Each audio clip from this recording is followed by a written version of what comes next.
तर मित्रांनो, आज आपल्या व्हिडिओचा कॉन्टेंट आहे आपल्या मेसमधला स्पेशल डिनर. तर मी आता म्हणजे रूमवरून वगैरे आलो, तयारी वगैरे केलो, कॅप वगैरे लावून आता अंदर जायच्या तयारीमध्ये. इकडे थोडीशी सजावट म्हणजे बलूनचं डेकोरेशन वगैरे चालू होतं. तर बलून वगैरे लावून झालं आणि इकडे हांड्या सेट झाला. आता आपल्याकडे व्हेज बिर्याणी आहे, म्हणजे आपल्याकडे पूर्ण व्हेजवालंच आहे. तिकडे बाकी समोर आपला काउंटर बिलकुल कोणत्यामध्ये आणून फिट केलो. आणि कसं आपल्याकडे व्हेज आहे ना, नॉनव्हेजवाले काही आपल्याकडे आले नाही पाहिजे ना. तिकडे समोर मग बाकी नॉनव्हेजच आहे. आज स्पेशल डिनर असल्यामुळे नाही करणारे पोरं बी काम करतात, पण आपण अलग ही मौज में भैया. बाकी सब जण काम करतात, पण मी फिरू व्हिडिओ बनवत होतो. आता व्हिडिओ बस झाले, थोडंसं काम करावं म्हणून किचनमध्ये आलो. पण आता तुम्हाला किचन दाखवा म्हणून अजून व्हिडिओ करत होतो. पहा, आता हे आपल्या मेसची किचन आहे. 2 मेस आहेत, म्हणजे एम एस बी मेस.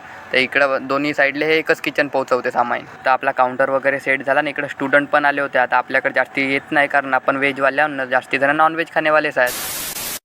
तर झाला स्पेशल डिनर समाप्त. आपलं पण जेवण झालं ना. आता जाऊ आपण रूमवरनं. फोटो हा व्हिडिओ आपला 27 तारखेचा आहे, पण आता मी कामामध्ये असल्याने एडिट नव्हतो करत, म्हणून आज अपलोड करता होतो. भेटून मग पुढच्या ब्लॉग.